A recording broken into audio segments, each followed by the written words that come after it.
بسم اللہ الرحمن الرحیم اللہم صلی علی سیدنا محمد وعلی آل سیدنا محمد واصحاب سیدنا محمد مبارک وسلم علیہ۔ عن ابی شریح الکعبی ان رسول اللہ صلی اللہ علیہ وسلم قال من كان يؤمن بالله واليوم الآخر فليكرم ضيفه جائزته يوم وليلة والضيافة 3 أيام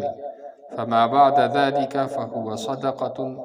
ولا يحل له أن يثري عنده حتى يخرجه متفق عليه كذا في المشكات۔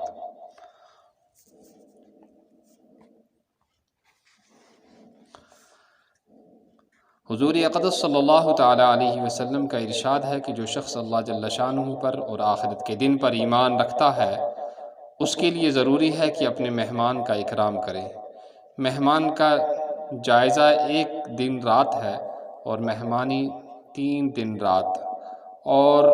مہمان کے لیے یہ جائز نہیں کہ اتنا طویل قیام کرے جس سے میزبان مشقت میں پڑ جائے۔ حضور اقدس صلی اللہ تعالیٰ علیہ وسلم کا پاک ارشاد ہے کہ جو شخص اللہ جل شانہ پر اور آخرت کے دن پر ایمان رکھتا ہو اس کے لیے ضروری ہے کہ اپنے مہمان کا اکرام کرے۔ مہمان کا جائزہ 1 دن 1 رات ہے اور مہمانی 3 دن رات، اور مہمان کے لیے یہ جائز نہیں کہ اتنا طویل قیام کرے جس سے میزبان مشقت میں پڑ جائے۔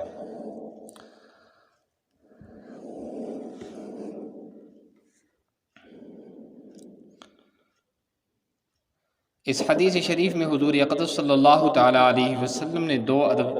ارشاد فرمائے ہیں، ایک میزبان کے متعلق، دوسرا مہمان کے متعلق۔ میزبان کا ادب یہ ہے کہ اگر وہ اللہ پر اور آخرت کے دن پر ایمان رکھتا ہے جیسا کہ پہلی حدیث میں گزر چکا ہے تو اس کو چاہیے کہ مہمان کا اکرام کرے، اور مہمان کا اکرام یہ ہے کہ کشادہ روئی اور خوش خلقی سے پیش آئے، نرمی سے گفتگو کرے۔ ایک حدیث میں آیا ہے کہ سنت یہ ہے کہ آدمی مہمان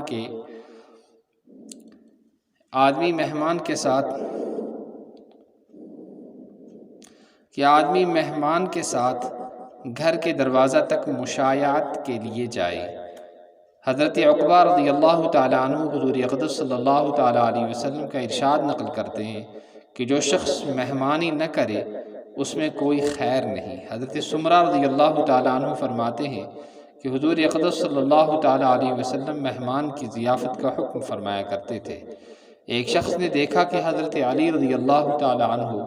رو رہے ہیں، اس نے سبب پوچھا تو آپ نے فرمایا کہ 7 دن سے کوئی مہمان نہیں آیا۔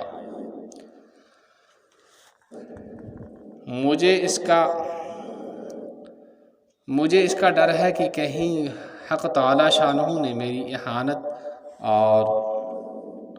اہانت کا ارادہ تو نہیں کر لیا۔ حضور اقدس صلی اللہ تعالیٰ علیہ وسلم نے حدیث بالا میں مہمان کے اکرام کا حکم فرمانے کے بعد ارشاد فرمایا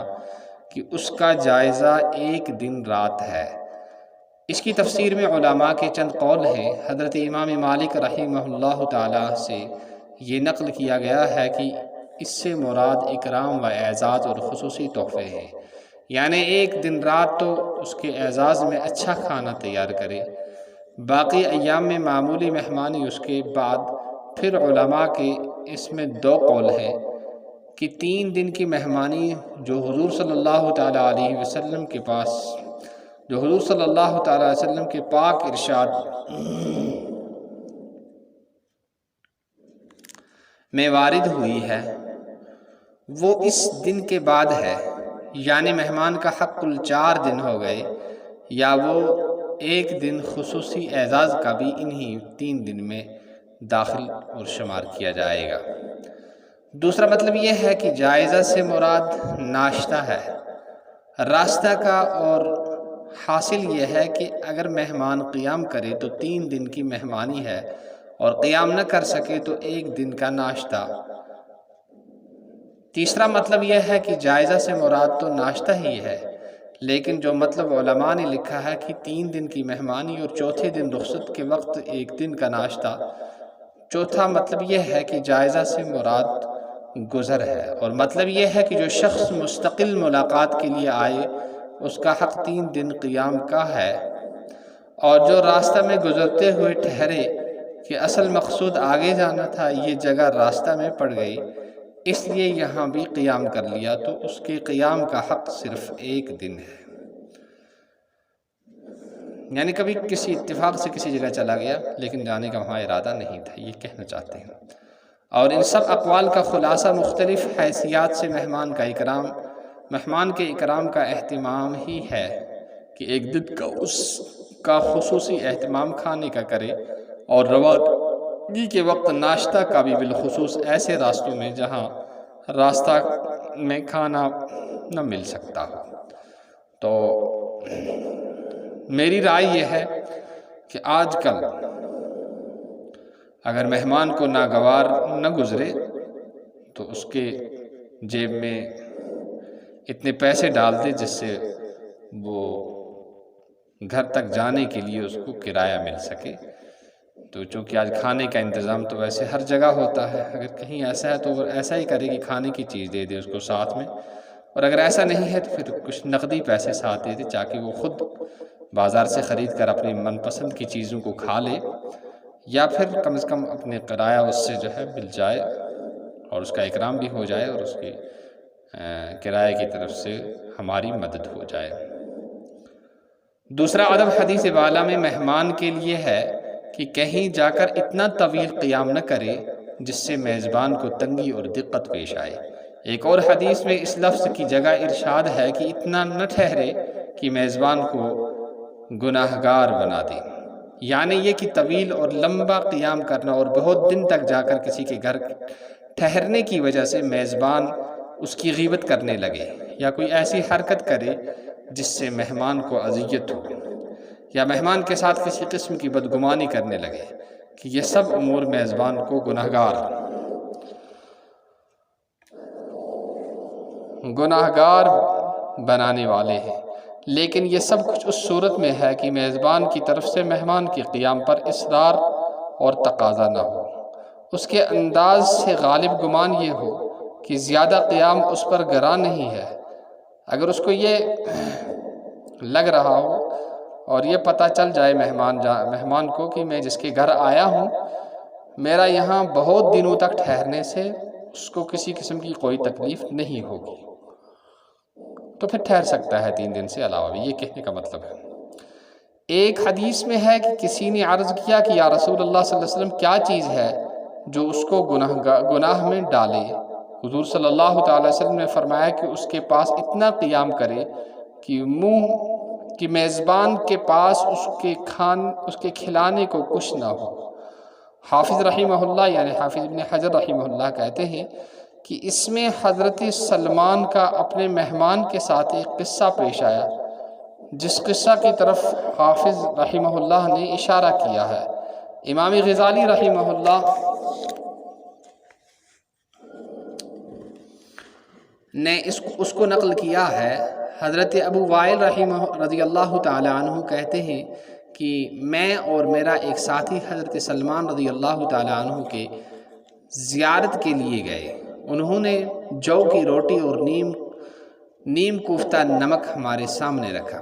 میرا ساتھی کہنے لگا کہ اگر اس کے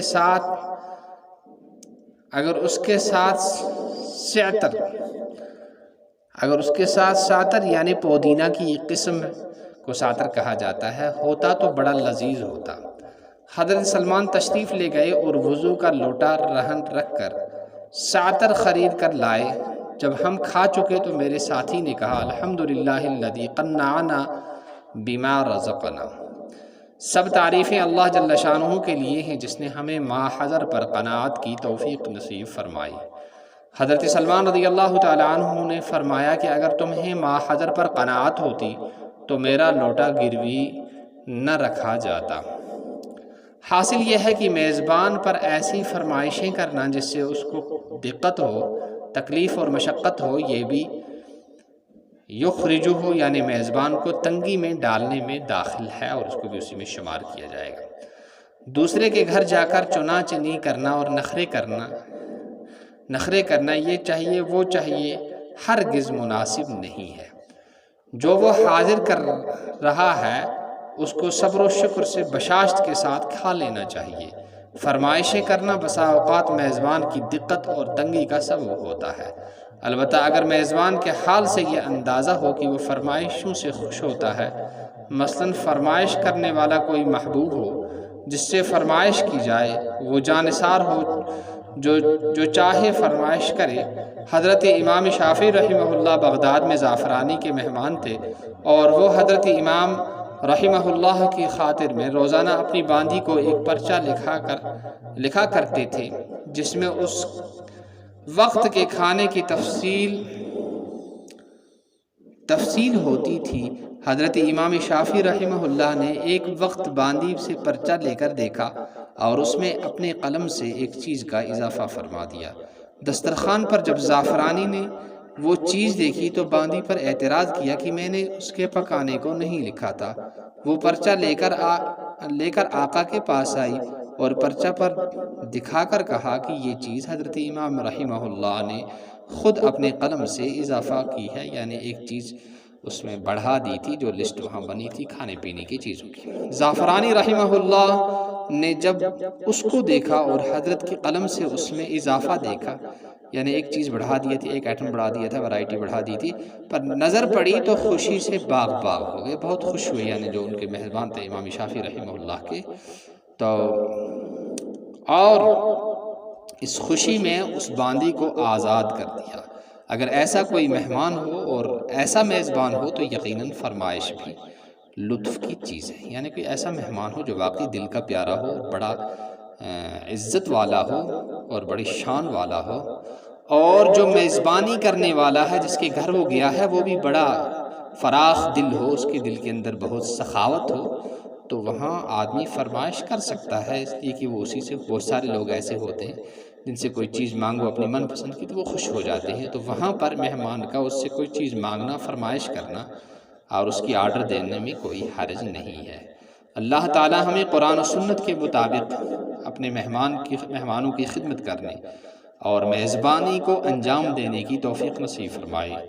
سبحان اللہ وبحمدہ، سبحانک اللہم وبحمدک، ونشہد ان لا الہ الا انت ونستغفرک ونتوب الیک۔ سبحان ربک رب العزت عما یصفون، وسلام علی المرسلین والحمد للہ رب العالمین۔